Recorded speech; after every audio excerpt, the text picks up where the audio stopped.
Our next panel concerns the relationship between DAOs and other areas of the law, so a very overlooked and very interesting topic, in my opinion. And we have 5 highly regarded speakers. So I'm going to present each of one before their respective presentation. So we'll be in this gradual way, we save some time. First, we have David Silva Ramalho. He's a guest lecturer here in this faculty. He's also a lawyer in the Portuguese law firm, Japan. His focus mainly in criminal litigation, regulatory offenses, and compliance in IT. And he will share his thoughts on how any DAO regulation should deal with criminal liabilities of DAOs. So for this, you have the floor. Thank you. Well, I'm afraid, first of all, thank you for the invitation. This is a very interesting content. If I were known there were so many specialists, I would never said yes. So this is a great mistake. Was your party in mind, but thank you anyway. Taking this mistake and being totally wrong. So I will start with. First of all, I'm a criminal lawyer, so I, of course, I deal with criminal cases mostly related to cybercrime, several cases related to cryptocurrency. Not that many cases with DAOs, I hate to tell you. So we still don't have those in Portugal, at least my knowledge, and they pose quite a few difficult problems. Well, this makes particularly criminal liability. So when we're talking about criminal law, we're talking, of course, about national legislation, even though there are some similarities between certain countries, but still we have to try to keep in mind that when we're discussing criminal liability, there is always a big component of national legislation, and this is usually not harmonized, even though AML procedures are, and criminal procedural rules are harmonized to a certain standard, even though it's a minimum standard. Substantive legislation is usually not something that is dealt with by international regulations, except when we have conventions like the Cybercrime Convention, like certain regulations that exclusively require national laws to create criminal supervision. So the first question is, can crime be committed through the use of DAOs? Yes, yes. But now going a bit deeper into the problems. Well, we have to distinguish between 2 types of uses of DAOs for crimes. The first one is the easiest one, so I started with that. The easiest, well, DAO hacks. We've seen that. We've seen that the main case of 2016, the DAO case. And we have quite a few examples on it, as we have usually DeFi and several exploitations of vulnerabilities. This is, of course, standard procedure for criminal practice. So if you have the technology, there's money involved, there's going to be hacking. It's standard. So the DAO hack is the most well known for 2016, and I'm not going to talk to you about it because we all know about it, so I won't cover too much with this. But yes, DAOs have been pretty much used for crimes since their beginning. Now, also we have the problem with DAO scams. This is the most so. It's not that different from what you have with cryptocurrency in general, even though DAOs are not as subject to conflict upstream as cryptocurrency is. But in any case, the DAO scams are there. So you put money in there, you think you're running a great project. Surprise, surprise, the money is gone, and you have to vote for something that doesn't really matter. So, yes, DAOs can be used to victimize their own members. This would be the first part. And for the legal framing of this, we will, of course, to have a part of international legislation, mostly crimes of fraud, computer fraud, for those of you who have this type of crime. We have something a bit different in Portugal. It's not exactly computer fraud. Fraud through a computer, something like that. standard fraud of the system. But now the real problem. We have still within the crimes through DAOs. Now we have most of the problems are related to money laundering, which is why regulation is coming fast. And DAOs can, of course, be used for this. As you can use any type of system that transfers money in a pseudonymized manner or something that is anonymous. So DAOs can, of course, be used as cryptocurrency, can be used for money laundering through leasing services. You can introduce money into it with the purpose of delivering and making it inaccessible for law enforcement. We have this with cryptocurrencies. I mentioned several techniques that we developed. We have the chain hopping. We have now Bitcoin. We have the Lightning Network, where you can just go around and think about chain. But going back to DAOs, there have been, of course, reports that it has been used to raise money coming from illegal practices. Of course, the illegal practices that we see online are very frequently obfuscation.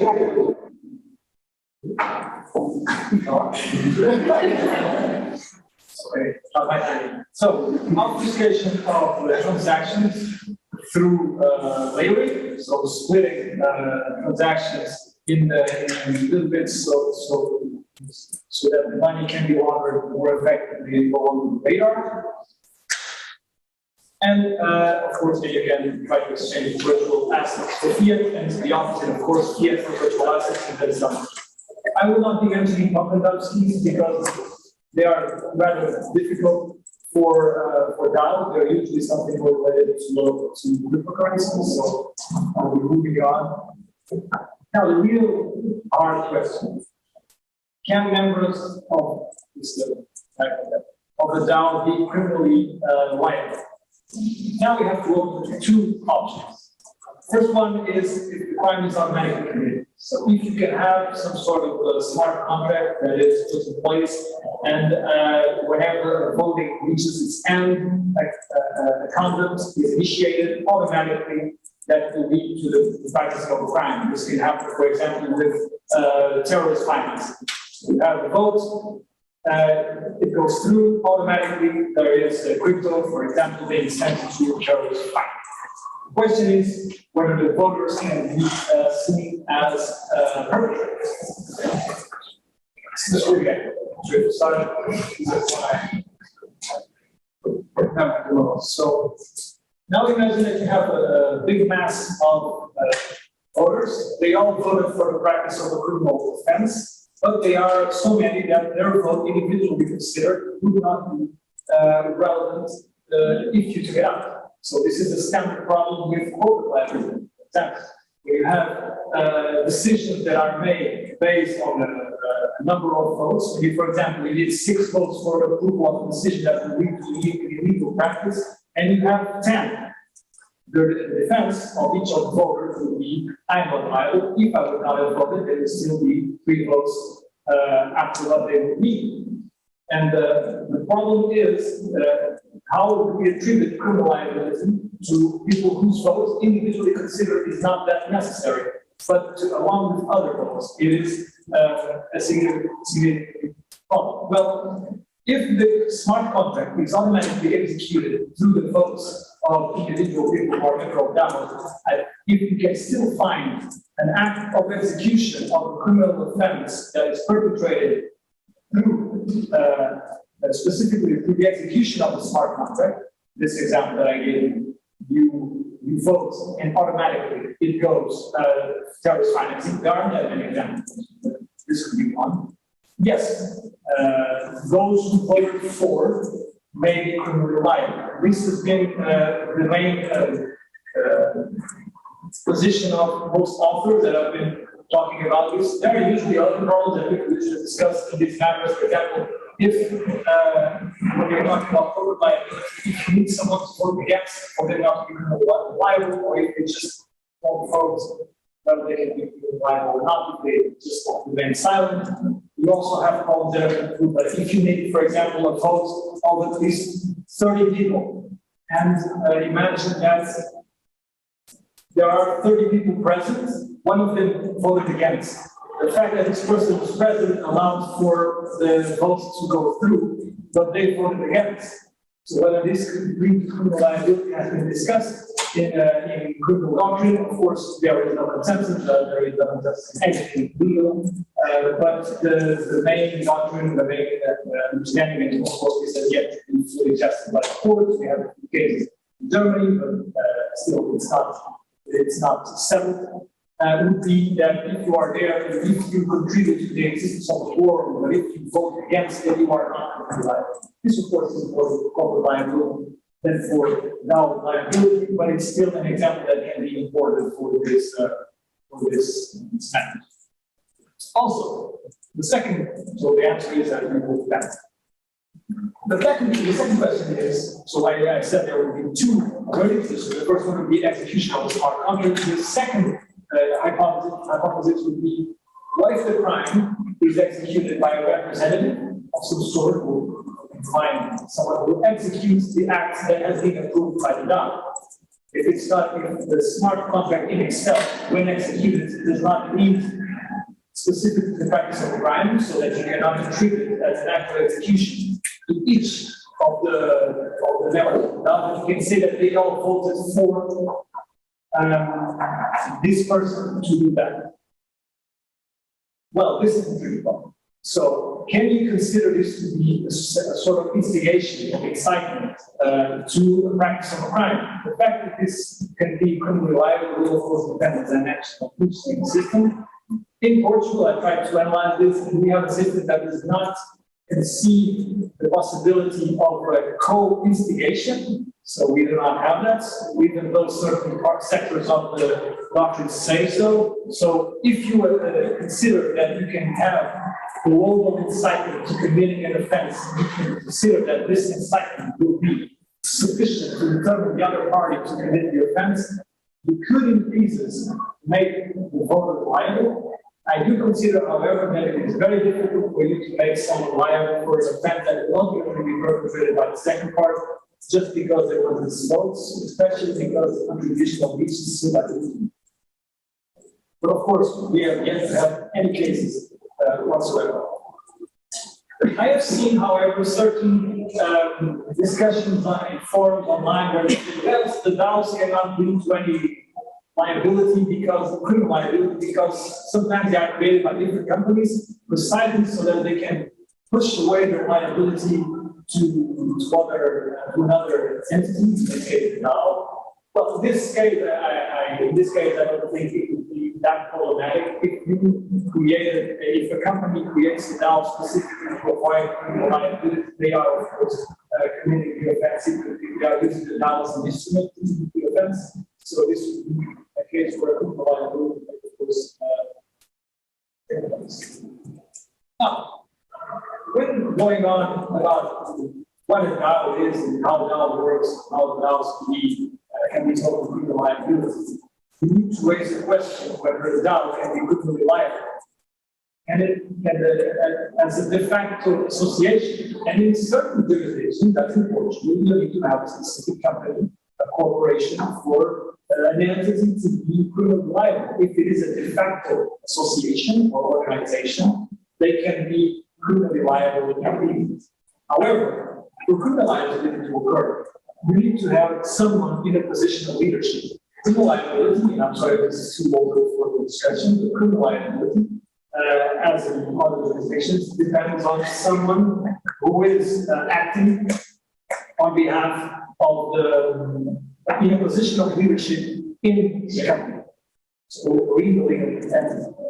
If that person does not act representing the legal entity, then they have to violate a duty of controlling the people who are below them.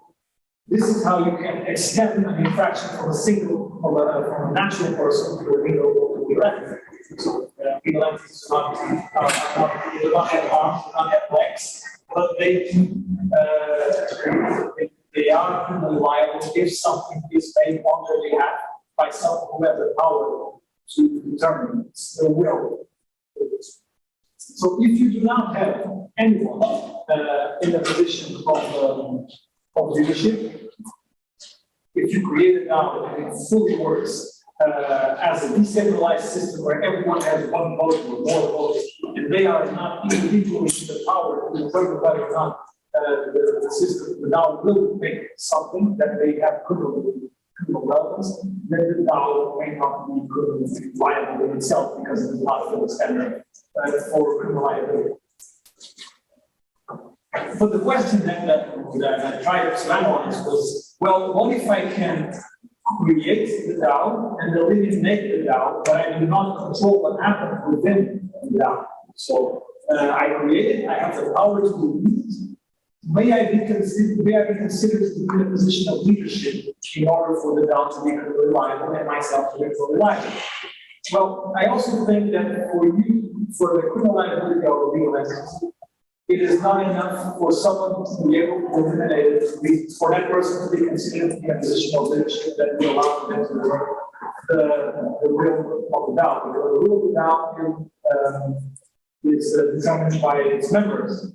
So the fact that the power to destroy it could be a relevant element if I could be sanctioned for not intervening. But for me to be sanctioned for not intervening, I need to have the duty to intervene. And duties to intervene are very strict in their existence in criminal law, because of course in criminal law you need to know exactly what you cannot do. And the fact that you really fail to act before a crime that is occurring does not necessarily mean that you are criminally liable. So even in this case, I would tend to say that no. In principle, you would not, just the fact that you have the possibility to delete the DAO would not automatically mean that you will be responsible. So I am not certain of this, because it is a very specific situation. But then again, perhaps the solution is within the crime of criminal association. So if you can somehow consider that the DAO is being used constantly for the mere practice of crimes, even if only partially. So what this means is if I have a shop, I'm the owner of the shop, and I have people, I repair cars. And people bring in their car. In the section of my shop, there are a group of people there that are organized, and they steal parts from the cars. But I myself, as the owner, I do not know about this. So it is possible for me to have a criminal association working within a company that is not the company, that is not the legal.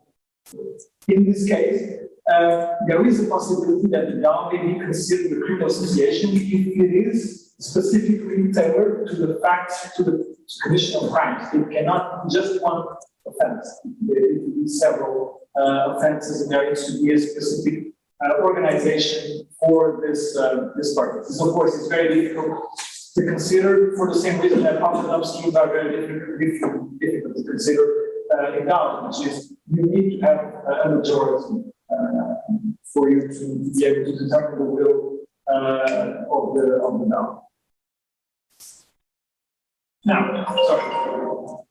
Now, the problem with investigation crimes or the investigation of crimes through DAO. Well, it is not clear how we investigate crimes through DAOs, but I would use the techniques, or at least what we would use, the techniques that are typically used to investigate crypto crimes. So if you have it on the blockchain, there are traces of it. So sometimes the traces of it can be found in cooperation with exchanges. If they follow KYC rules to sell your token and ultimately allow you to cast your votes on the DAO, then cooperating with exchanges, you will most likely be able to get certain information from KYC. And again, something that should be kept in mind is that sometimes this is not enough. So whenever someone withdraws crypto from an exchange, their crypto uses their backlog. What I mean is, And I'm mentioning crypto because it's a place, a parallel place, and I would imagine that it could be the same for DAOs. But if you remove a token from an exchange and you go on the blockchain and you analyze the history behind that token, you may see that it went through an exchange, and before that it came from somewhere unlawful. Now, when you do this, whenever you're looking at tracing, whenever you're tracing cryptocurrency or tokens and it hits an exchange, you stop investigating there. Because what happens is if I put the crypto from money laundering, for example, in an exchange and it is frozen, what is frozen is the value of the crypto. It is not the crypto itself. So I put one Bitcoin, they freeze one Bitcoin, but that specific Bitcoin will ultimately be sent to another person that withdraws it, and with it, its history will come. So the same thing for any investigation on DAOs and on tokens. You need, of course, to take into consideration that you may contact the exchanges to see who exactly withdrew through this transaction that specific token, but you need to know that you cannot go any further back behind the exchange. And finally, I was considering whether investigation could be through the participation in the DAO by an investigator. I would say yes, but if you need to purchase something to enter the DAO to see the votes, if there is this visibility restricted to those who enter, then this would fall within the concept of the corporation, because you need permission from whichever judiciary authority who it is, or it is adequate in your jurisdiction. In Portugal, it would be very specific because it would be the public prosecutor would promote, would ask for this to be used. If the judge is saying anything within 72 hours, then the corporation would be sued, and then it would allow for the agent to retrieve the information from the DAO, collect whichever information would be relevant, for example, information to do the trade on blockchain, and following that lead would, of course, possibly lead to the collection of evidence of a crime, and then what would be court. I think I followed my 20 minutes precisely, hopefully, and of course, thank you for your patience, and sometimes I speak too fast, I know that, and it's, I had 4 problems today, so it's lucky. Thank you.